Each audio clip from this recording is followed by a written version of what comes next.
इतिहास के मुर्दे अचानक से जिंदा करके उनसे बुलवाया जा रहा है। क्या सही टाइम आ गया है चुनाव का, या वाकई में इन मुद्दों के जरिए सत्ता पक्ष और प्रतिपक्ष दोनों अपने वोट साधने की कोशिश कर रहे हैं? वीरेंद्र जी।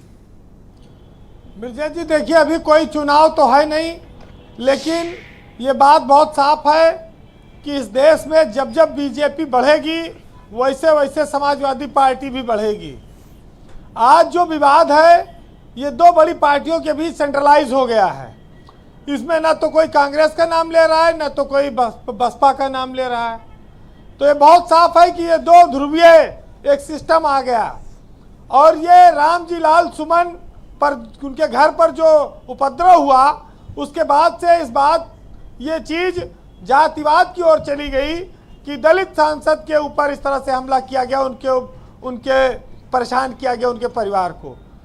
तो ये अखिलेश यादव की पार्टी जो पीडीए की बात करती है, उसने अपने सांसद को डिफेंड किया।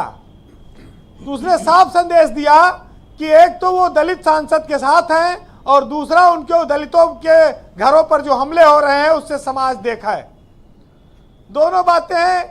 सुमन पता नहीं किस किताब में पढ़े हैं, वो कहते हैं हम आज तक अपने बयान पर कायम हैं। आज तक वो पुस्तक का नाम नहीं बताते कि किस में ये लिखा है, लेकिन हम सब लोग मानते हैं कि इतिहास में जो वीर पुरुष रहे हैं, मेवाड़ से लेके महाराणा सांगा से लेके महाराणा प्रताप से लेके जितने विक्रमादित्य, पृथ्वीराज चौहान, शिवाजी, ये सब महापुरुष हम लोगों के आदर्श हैं।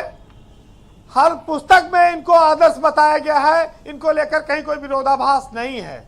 जबकि मध्यकालीन इतिहास में बहुत सारी ऐसी बातें मिलती हैं जिसमें ये व्याख्या है कि अलग अलग दौर में राजाओं के हिसाब से कृपा पात्र लोगों ने इतिहास का लेखन किया है।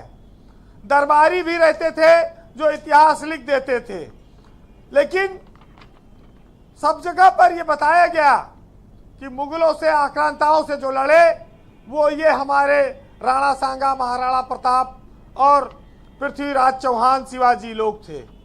लेकिन आज समस्या इस बात की है कि हमने वोट की खातिर इन महापुरुषों को जातियों में बांट लिया है। हर पार्टी के अपने अपने महापुरुष हैं, अपने अपने देवता हैं। वो उसी हिसाब से वोट मांगते हैं चुनाव में और उन्हीं की फोटो लगाते हैं जी। तो ये वोट दिलाने वाले लोगों के बीच एक लड़ाई चल रही है महापुरुषों के नाम पर, और ये एक नई नई व्याख्याएं रोज लिखी जा रही हैं। क्या इस देश में जनता से जुड़े हुए मुद्दे अब खत्म हो गए हैं? जनता का संपूर्ण विकास हो गया है, हर मुद्दे का समाधान हो गया है, जो वर्तमान या भविष्य की बात न करके हम 200, 500 साल, 1000 साल पुराने इतिहास को खंगाल रहे हैं?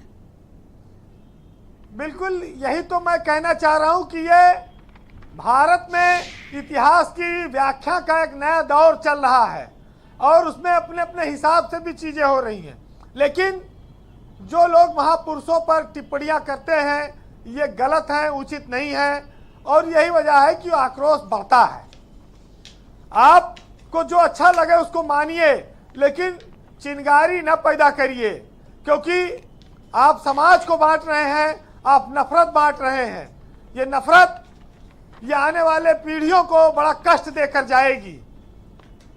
बिरजेश जी कि जब राजग मनाया उसके लोगों ने, दरबारियों ने उन्हें नायक लिख दिया, दूसरा सिंहासन पे बैठा उसने उनको क्रूर लिख दिया, और इतिहास में अलग अलग पुस्तकें लिख दी गई और उसको लोग अलग अलग तरह से मानने लगे। लेकिन ये बात हिंदुस्तान का सारा मुसलमान कहता है कि न वो औरंगजेब का वंशज है, न वो बाबर का है, न वो उनकी औलाद है। जो लोग उनको ये बात कहकर चिढ़ाते हैं वो सिर्फ और सिर्फ समाज में खाई पैदा कर रहे हैं, बांटते हैं। इस देश में मुसलमान जो वो पैगंबर, अल्लाह, ईश्वर इनको मानने वाले लोग हैं, वो आक्रांता हमला करने वाले लोग वो चंद लोग हैं जो शायद किसी भ्रम में, कट्टरवाद में उनको अपना हीरो या नायक मानते हो।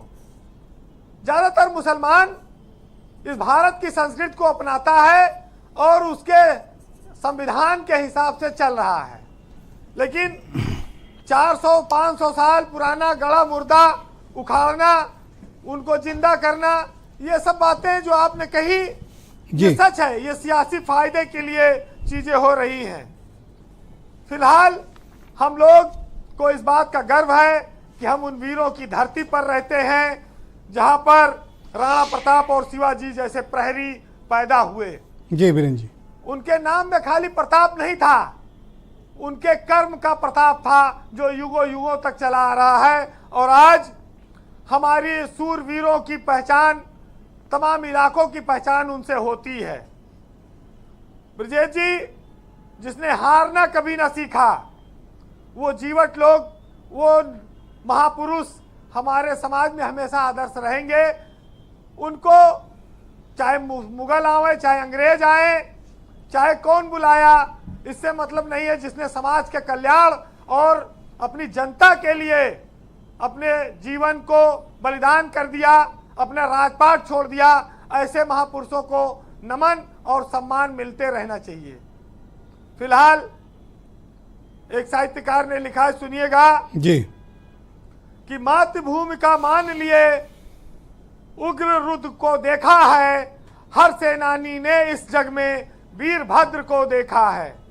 नमन तुम्हें मेरा मृत्युंजय, मरकर अमर रहे हो। और वज्रपात करते हरि ने कुपित इंद्र को देखा है। करबद्ध प्रणाम तुम्हें मेरा, अद्भुत वीर रहे हो। और शांत हृदय में अग्नि लिए तपे चंद्र को देखा है।